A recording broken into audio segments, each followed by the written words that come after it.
Hi welcome back to my channel மான்சிதோ homemaker. இன்றைக்கி இந்த வீடியோவில் நம்ம பார்க்க போகிறது செமி ஆட்டோமேட்டிக் வாஷிங் மிஷினோட டெமோ தான். நான் இதை எப்படி யூஸ் பண்ணலான்னு சொல்கிறேன். ஈவன் இந்த ஷர்ட் காலர்லாம் அழுக்கு போகிறதுக்கு வந்து எப்படி யூஸ் பண்ணலாங்க டிப்ஸும் நான் சொல்கிறேன். நான் யூஸ் பண்ணுறது வந்து LG semi automatic washing machine 6.8 kg. இதை நான் 12 இயர்ஸாக யூஸ் பண்ணிகிட்ருக்கேன். எனக்கு இது வரைக்கும் எந்த பிரச்சனையும் கொடுத்ததில்ல. 12 இயர்ஸாக நல்லா தான் இருக்குது, எந்த செலவும் வச்சதில்லை. நான் இந்த வாஷிங் மிஷின் ரிலேட்டட் நிறைய வீடியோஸ் போட்டிருக்கேன். உள்ளே பார்த்தீங்கன்னா வாஷிங் சைடு வந்து இந்த இந்த பல்சேட்டர் ரோலர் போர்ஷன் இருக்குல்ல, அதை எப்படி சேஞ்ச் பண்ணலான்னு வீடியோ போட்டிருக்கேன். அந்த போர்ஷன் ஃபுல்லாக எப்படி ரிமூவ் பண்ணிவிட்டு க்ளீன் பண்ணுறது வீடியோ நான் போட்டிருக்கேன். ஈவன் லின் ஃபில்டர் க்ளீனிங் வீடியோவும் போட்டிருக்கேன். தென் இந்த சைடு வந்து பார்த்தீங்கன்னா ட்ரையர் ட்ரம். இந்த ட்ரையர் ட்ரம் க்ளீனிங் வந்து சைட்லலாம் நிறைய அழுக்கு இருக்கும் இல்லையா, ஸோ இந்த மேலே இருக்கிற போர்ஷனை வந்து எப்படி ரிமூவ் பண்ணணும், எப்படி அதை ஃபுல்லாக க்ளீன் பண்ணணும் வீடியோ நான் போட்டிருக்கேன். அதோட லிங்கை நான் டிஸ்கிரிப்ஷனில் கொடுத்துருக்கேன். ஓகேங்களா. ஃபஸ்ட்டு நாப்ஸ்லாம் இருக்கும். இது வந்து சோப் ப்ளஸ் வாஷர் டைம். நீங்கள் வந்து துவைக்கிறதுக்கு வந்து இது ஃபுல்லாக வந்து ரொட்டேட் பண்ணிக்கலாம். 40 மினிட்ஸ் வந்து துவைக்கும். இந்த 40 மினிட்ஸுமே இது என்ன பண்ணுன்னா, கொஞ்ச நேரம் ஊற வைக்கும், கொஞ்ச நேரம் துவைக்கும், கொஞ்ச நேரம் ஊற வைக்கும், கொஞ்ச நேரம் புரட்டும். ஸோ அந்த மாதிரி தான் இருக்கும். அதுவே வந்து ஆட்டோமேட்டிக்காக கொஞ்சம் கொஞ்சமாக மாறி மாறி ஃபுல்லாக 15 வரைக்கும் வந்துடும். 15 to 0 வரைக்கும் ஃபுல்லாக அலசுற வேலை மட்டும்தான் பார்க்கும். ஸோ இந்த மாதிரி தான் இருக்கும். இதுவே வந்து 40 மினிட்ஸ் வந்து நடக்கும். அதுக்கப்புறமா உங்களுக்கு ஒரு வார்னிங் சவுண்டு வந்து வரும். அந்த சவுண்ட் வந்ததுக்கப்புறமா இங்கே இருக்கிற இந்த ஒரு இது நாப் இருக்கு இல்லையா, வாஷ் ரெயின்ஸ் அண்ட் ட்ரைனுக்கு வந்து ஒரு நாப் கொடுத்துருப்பாங்க. இதை வந்து சவுண்டு வந்தோடனே ட்ரைனுக்கு வந்து நீங்கள் திருப்பிட்டிங்கன்னா தண்ணி வந்து வெளியே போயிடும். தண்ணி ஃபுல்லாக வெளியே போனதுக்கப்புறமா வாஷ் அண்ட் ரெயின்ஸுக்கு வந்து நம்ம மாற்றி வச்சுக்கணும். ஓகேங்களா. தென் இங்கே ஒரு நாப் வந்து கொடுத்துருப்பாங்க, வாஷர் செலக்டர்.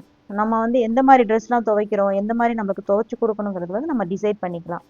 நார்மலாக தான் நான் துவைப்பேன். நார்மல் ட்ரெஸ்ஸஸ் துவைக்கிறது, டெய்லி யூஸ் ட்ரெஸ் துவைக்கிறது அப்படின்னா நார்மலாக வச்சுக்கலாம். இல்லை ஜென்டில் வாஷ், அதாவது டவல் இல்லை நிறைய அழுக்கில்லாத ட்ரெஸ் துவைக்கணும்னா ஜென்டில் வாஷ் வந்து கொடுத்தாலே போதும். அது ஒரு தடவை அலசினா போதும், 2 தடவை அலசினாலே போதும். அதுக்கு வந்து இதை யூஸ் பண்ணிக்கலாம். தென் ஸ்ட்ராங் வாஷ் வந்து எதுக்குன்னா, பெட்ஷீட்லாம் துவைக்கிறதுக்கு நிறைய அழுக்கு இருக்கும் இல்லையா, அந்த மாதிரி ட்ரெஸ் அப்புறம் பெட்ஷீட் துவைக்கிறதுக்கு ஸ்ட்ராங் வாஷ் வந்து போட்டுக்கலாம். நான் இதில் பெட்ஷீட்லாம் வந்து துவைச்சிருக்கேங்க, கம்பளி கூட துவைச்சிருக்கேன். ரொம்ப நல்லா இருக்குது, எனக்கு எந்த பிரச்சனையும் கொடுத்ததில்லை. ஸோ இந்த 3 நாப் மட்டும்தான் இந்த வாஷிங் சைடு வந்து யூஸ் ஆகும் நம்மளுக்கு. ஓகேங்களா. இந்த ட்ரையர் சைடு நான் எப்பவுமே உங்களுக்கு எந்த அளவுக்கு அது ட்ரை பண்ணணுமோ அதை நீங்கள் டிசைட் பண்ணிக்கலாம். ஃபுல்லாக ட்ரை பண்ணணும்னா 10ல் வச்சுக்கலாம், இல்லை கம்மியாக தான் ட்ரை பண்ணணும்னா 6ஓ 4ஓ உங்கள் இஷ்டத்துக்கு நீங்கள் ரொட்டேட் பண்ணி வச்சுக்கலாம். ஓகேங்களா. இங்கே வந்து இன்லெட் டியூப் வந்து மாட்டுற மாதிரி ஒன்று கொடுத்துருப்பாங்க. தென் இங்கே ஒன்று கொடுத்துருப்பாங்க, வாஷிங் அண்ட் ஸ்பின்னிங் சைடுக்கு வந்து எந்த சைடு உங்களுக்கு தண்ணி வேணுங்கிறத டிசைட் பண்ணுறது. வாஷிங் சைடுனா இந்த பக்கம் இருக்கணும், ஸ்பின்னிங் சைடுனா அந்த பக்கம் மாற்றணும். நான் மேக்ஸிமம் வாஷிங் சைடு தான் வச்சுப்பேன். ஏன்னா இது ஃபுல்லாகவே வந்து துவைக்கிறது எல்லாமே நான் வாஷிங் சைடு மட்டும்தான் பண்ணுவேன். ட்ரை பண்ணுறதுக்கு மட்டும்தான் அந்த சைட் நான் யூஸ் பண்ணுவேன். அந்த சைடு நான் மேக்ஸிமம் வந்து வாட்டர் வந்து யூஸ் பண்ண மாட்டேன். இப்போ கொஞ்சம் ட்ரெஸ்ஸை வந்து துவைச்சி நான் உங்களுக்கு காமிக்கிறேன். நான் இன்லெட் டியூப் வந்து கனெக்ட் பண்ணியிருக்கேன். இந்த இன்லெட் டியூப் ஆப்ஷன் வந்து வாஷிங் சைடு தான் வச்சுருக்கேன். ஃபர்ஸ்ட் நம்ம செக் பண்ண வந்து எந்த மாதிரி வாஷ் பண்ணணுங்கிறது, நார்மல் வாஷ் தான் நான் வச்சுருக்கேன். தென் தண்ணி ஆன் பண்ணுறதுக்கு முன்னாடி செக் பண்ண வேண்டியது வாஷ் அண்ட் ரின்ஸில் இருக்கா இல்லை ட்ரைனில் இருக்கான்னு பார்க்கணும். ட்ரைனில் இருந்துச்சுன்னா அது தண்ணி வெளியே போயிடும். டேப்பை ஆன் பண்ணிடுறேன். தண்ணி விழுகுது இல்லையா, இந்த தண்ணி வந்து எந்த அளவுக்கு வேணும் நம்ம டிசைட் பண்ணிக்கலாம். கம்மியான ட்ரெஸ் இருந்துச்சுன்னா லோவில் வச்சுக்கலாம், மீடியம்னா மீடியம். இப்போ நான் ஹையில் வைக்கிறேன், நிறைய கொஞ்சம் ட்ரெஸ் அதிகமாக இருக்குன்னா ஹையில் வைக்கிறேன். லிக்விட் கூட நம்மளுக்கு எந்த லிக்விட் இருக்கோ நம்ம யூஸ் பண்ணிக்கலாம், இல்லை பவுடர் கூட நீங்கள் யூஸ் பண்ணிக்கலாங்க, நம்ம விஷ் தான். இங்கே ஒரு போர்ஷன் கொடுத்துருப்பாங்க லிக்விட் ஆர் பவுடர் யூஸ் பண்ணுறதுக்கு. பட் நான் மேக்ஸிமம் இதை யூஸ் பண்ணுறதில்ல. ஃபர்ஸ்ட் நான் யூஸ் பண்ணிட்டு இருந்தேன். இங்கெல்லாம் அந்த பவுடர்லாம் வந்து இங்கே வந்து பழிய ஆரம்பிச்சிருச்சு, சரியாகவே கரையிறதில்ல. அதனால் நான் டேரெக்டாகவே இதிலே வந்து போட்டுடுறது. ஈவன் லிக்விட் யூஸ் பண்ணாலும் இப்படி தான். ஸோ இதை போட்டுட்டு ஒரு தடவை நல்லா அலசிட்டு இப்போ துணியெல்லாம் போட்டுடலாம். இப்போ ஷர்ட்லாம் வந்து காலர் வந்து அழுக்கு இருக்குது சொல்லிட்டு சில பேர் வந்து கையில் திரும்ப வந்து துவைக்கிறாங்க. நீங்கள் இதிலே வந்து போட்டுக்கலாம். அதுக்கு ஒரு சின்ன டிப்ஸ் தான். இந்த மாதிரி ஷர்ட் காலர் இருக்கு இல்லையா, உள் பக்கமாக பட்டன் போட்டுருங்க. இந்த மாதிரி போட்டு விட்ருங்க. இந்த மாதிரி போட்டு விட்டிங்கன்னா உங்களுக்கு அது அலச அந்த அழுக்கு எல்லாமே போயிடும். சப்போஸ் அழுக்கு அதிகமாக இருந்துச்சுன்னு நீங்கள் ஃபீல் பண்ணிங்கன்னா லைட்டாக சோப்பு மட்டும் அப்ளை பண்ணிவிட்டு வாஷிங் மிஷினில் போட்டு விட்ருங்க, அதுவே துவைச்சிக்கணும். நீங்கள் தனியாக துவைக்கணும்னு அவசியமே கிடையாது. ஈவன் டிஷர்ட் இருந்தால் கூட இந்த மாதிரி பண்ணிக்கலாம். பட்டன் இருக்கிற டிஷர்ட் இருந்தால் பண்ணுங்கள். சப்போஸ் பட்டன் இல்லை அந்த இடத்துலனா பூக்கு அந்த மாதிரி கூட நீங்கள் போட்டு யூஸ் பண்ணிக்கலாம். இன்சைடாக போடுற மாதிரி இருக்கணும். அவ்வளோதாங்க. இப்போ ஃபுல்லாக தண்ணி நம்பிடுச்சு. இப்போ சுவிட்ச் ஆன் பண்ணிவிட்டு ரொட்டேட் பண்ணுறேன். இப்போ 40ல் ரொட்டேட் பண்ணி வச்சுருக்கேன் இல்லையா. இப்போ இந்த துவைக்கிறது வந்து பார்த்தீங்கன்னா கொஞ்சம் நேரம் ஊற வைக்கும், கொஞ்சம் நேரம் புரட்டும். ஃபர்ஸ்ட்டு வந்து இந்த மாதிரி புரட்டது இல்லையா, அப்படியே கொஞ்ச நேரத்தில் அது ஸ்டாப் ஆகி நின்றும். இப்போ நின்றுச்சு பார்த்தீங்களா. ஸோ கொஞ்ச நேரம் இது வந்து ஊற வைக்குது, சோக் பண்ணுது. ஸோ இது ஊற வச்சுக்கிட்டு இருக்கு. இது கொஞ்ச நேரத்தில் அதுவே வந்து ஆட்டோமேட்டிக்காக வந்து அதுவே ரொட்டேட் ஆகி திரும்ப வந்து புரட்ட ஆரம்பிச்சிடும். இப்படியே கொஞ்ச நேரத்துக்கு ஒரு ரூபாய் இந்த மாதிரி மாற்றி மாற்றி கொஞ்சம் குறிப்பிட்ட இன்டர்வல்குள்ளே அதே மாதிரி நடந்துக்கிட்டே இருக்கும்.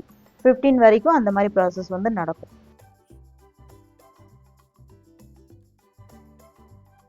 இப்போ 15க்கு வந்துச்சு இல்லையா? இப்போ 15 வந்ததுக்கு அப்புறமா இது ஃபுல்லாக வந்து அலசுற வேலை மட்டும்தான் பார்க்கும். இப்போ சவுண்ட் வந்துச்சு இல்லையா? சவுண்ட் வந்ததுக்கு அப்புறமா இதை ஆஃப் பண்ணிவிட்டு இந்த நாபை வந்து ட்ரைன் சைடு திருப்பிட்டிங்கன்னா தண்ணி வெளியில் போயிடும். தென் தண்ணி ஃபுல்லாக வெளியே போனதுக்கப்புறமா திரும்ப வாஷிங் மிஷினில் வச்சுட்டு டேப்பை ஆன் பண்ணி விட்டுடலாம். அகைன் தண்ணி ஃபில் பண்ணியிருக்கேன் இதை. ஸோ அகைன் 2 தடவை இதை வந்து அலசணும். இது 2வது தடவை பண்ணுறப்போ 15க்குள்ளே வச்சாலே போதும். 40 வரைக்கும் வைக்க தேவையே இல்லை. இது அலசுறது மட்டும்தாங்க. இதே மாதிரி இந்த ப்ராசஸ் வந்து 2 தடவை பண்ணணும். திரும்ப இதை ஃபுல்லாக துவச்சி முடிச்ச பிறகு அதே மாதிரி சவுண்டு வரும். திரும்ப தண்ணியெல்லாம் ட்ரைன் பண்ணிவிட்டு அகைன் ஃபில் பண்ணிவிட்டு இன்னொரு தடவை இதே மாதிரி இந்த ப்ராசஸ் வந்து ரிப்பீட் பண்ணணும். தென் இந்த நாப் வந்து வாஷிங் சைட்லேயே இருக்கட்டும். இந்த சைட்லேயே வச்சுட்டு நான் 2 தடவை இந்த சைடே அலசிடுவேன். ட்ரையர் சைடு வந்து நாபை வந்து நான் மூவ் பண்ண மாட்டேன். ட்ரை பண்ணுறதுக்கு மட்டும் தான் நான் யூஸ் பண்ணுறது இந்த போர்ஷனை. துவச்சி முடிக்கட்டும். இப்போ ட்ரெஸ்ஸை ஃபுல்லாக துவச்சி முடிச்சிச்சு இல்லையா? இப்போ ட்ரைன் ஆக்கிட்டு இப்போ இந்த ட்ரெஸ் எல்லாத்தையும் ட்ரையர் சைடு போது பிழிய போகிறோம். ஓகேங்களா? ஸோ இதில் ட்ரையர் சைடு வந்து பார்த்தீங்கன்னா இந்த ஒரு கேப் மட்டும் தாங்க நான் மாற்றிருக்கேன். எதுவுமே எனக்கு எந்த செலவும் வச்சதில்லை. ட்ரெஸ் எல்லாம் உள்ள போட்டுடலாம். இந்த ட்ரெஸ்ஸை வந்து பார்த்தீங்கன்னா தெரியும் இவ்வளோ தண்ணி இருக்குது பார்த்தீங்களா? நான் ட்ரையரில் போட்டு எடுத்ததுக்கு அப்புறமா காமிக்கிறேன் இந்த ட்ரெஸ் எப்படி இருக்குன்னு. எந்த அளவுக்கு பத்துதோ அந்த அளவுக்கு கரெக்டாக போடணும். இல்லைன்னா இதுவும் கூட ஒர்க் ஆகாது.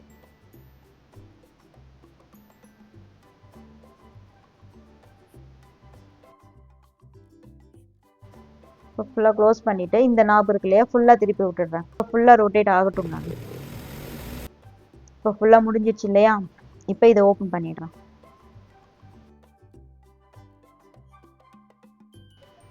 ட்ரெஸ் எல்லாம் பார்த்தீங்கன்னா எந்த அளவுக்கு வந்து ட்ரை பண்ணிருக்கு பார்த்தீங்கன்னா ஒரு சொட்டு தண்ணி கூட இல்லை. நான் ஃபஸ்ட்டு உங்களுக்கு காமிச்சேன் இல்லையா? அந்த ட்ரெஸ்ஸை வந்து காமிக்கிறேன். இந்த ட்ரெஸ்ஸை நான் ஃபஸ்ட்டு காமிச்சேன் தண்ணி இருக்குன்னு. இப்போ பார்த்தீங்களா ஒரு சொட்டு தண்ணி கூட கையில் ஒட்டலைங்க. அந்த அளவுக்கு நல்லா பிழிஞ்சு எடுத்துருச்சு. அவ்வளோதாங்க. இதை அப்படியே காய போட்டுடலாம். அடுத்த செட்டும் அதே மாதிரி போட்டுடலாம்.